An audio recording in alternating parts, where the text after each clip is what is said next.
Most people expect to live into their late 80s or even 90s, but many quietly fade away much earlier, not because of a sudden illness, but because of small daily habits and choices that go unnoticed. It's not dramatic, it's gradual, and it starts with movement, or the lack of it. As we age, moving with intention slowly becomes optional. We stop walking unless it's necessary. We stop stretching unless something hurts. And before we know it, we're living in smaller spaces, making fewer steps, sitting more, and barely using the bodies we spent a lifetime building. But here's what many don't realize. Motion isn't just physical. It's deeply neurological. Every step you take sends a message to your brain, I'm still here, I still matter. When that movement disappears, so does that message. Muscles shrink, balance slips, confidence fades. Your nervous system, once vibrant and alert, begins to slow down, not because of age, but because of inactivity. The body isn't just growing older, it's responding to your silence. This doesn't happen all at once. First, you stop walking for fun. Then stairs feel like too much effort. Your world shrinks from parks and sidewalks to just the living room. At some point, you stop reaching for anything more. But here's the truth.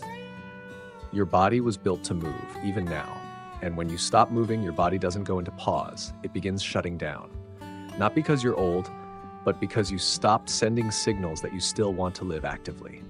Movement is a declaration. I'm still in the game. Whether it's walking outside for 10 minutes, doing simple resistance exercises at home, or stretching with awareness, it all counts.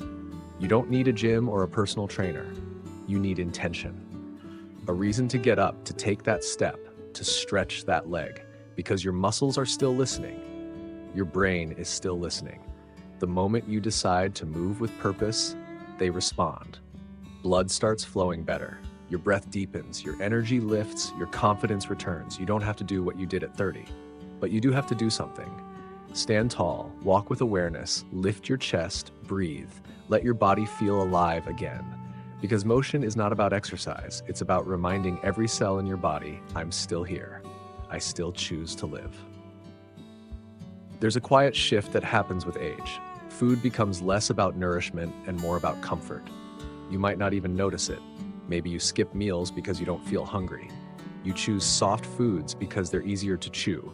You eat whatever's quick, easy, familiar. But over time, meals become routine, more about emotions than energy, more about habit than health. And while there's nothing wrong with enjoying what you eat, your body at 60, 70, or 80 needs more than comfort. It needs fuel. It needs support. Your digestion has changed. Your metabolism has slowed. Your ability to absorb essential nutrients, especially protein, magnesium, B12, and vitamin D, has weakened. What your body could once tolerate at 30 now quietly wears it down. Yet so many seniors still build meals around bread, crackers, pasta, cereal, processed snacks. Easy, yes, but empty. These foods fill your stomach but starve your cells. And over time, that starvation shows up. Your energy drops, your joints ache, your mind feels foggy, your body doesn't bounce back like it used to. Here's the truth. It's not just aging, it's undernourishment.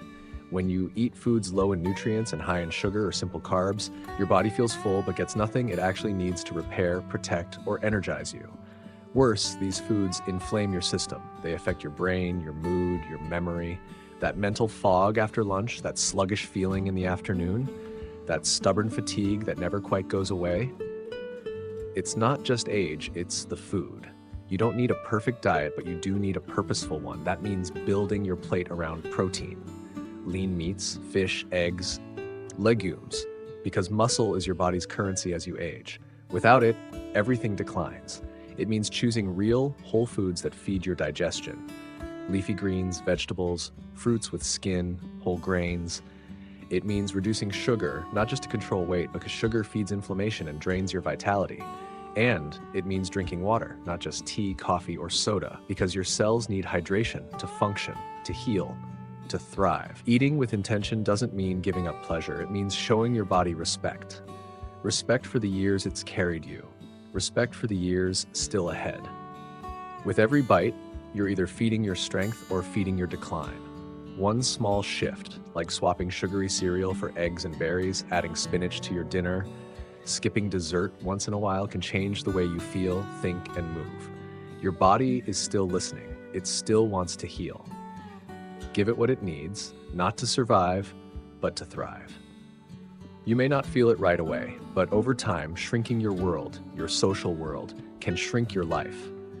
Connection is not just emotional comfort, it's biological. It affects your brain, your immune system, your heart, and even your longevity. But as we age, it's easy to slowly pull back. Friends move away, family grows busy. You stop reaching out because it's easier to stay in.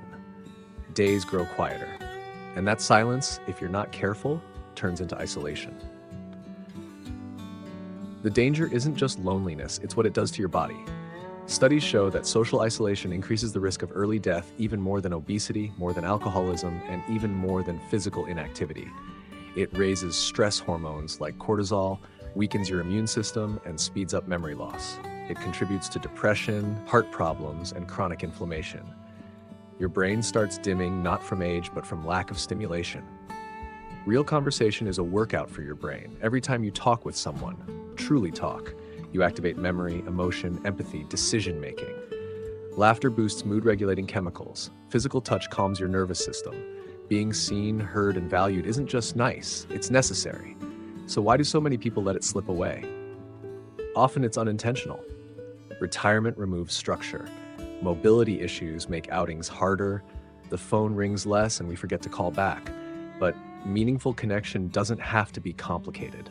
A weekly coffee date, a phone call, a walk with a neighbor, volunteering, joining a book club or church group, even texting someone just to say, "I'm thinking of you," keeps you in the loop of life.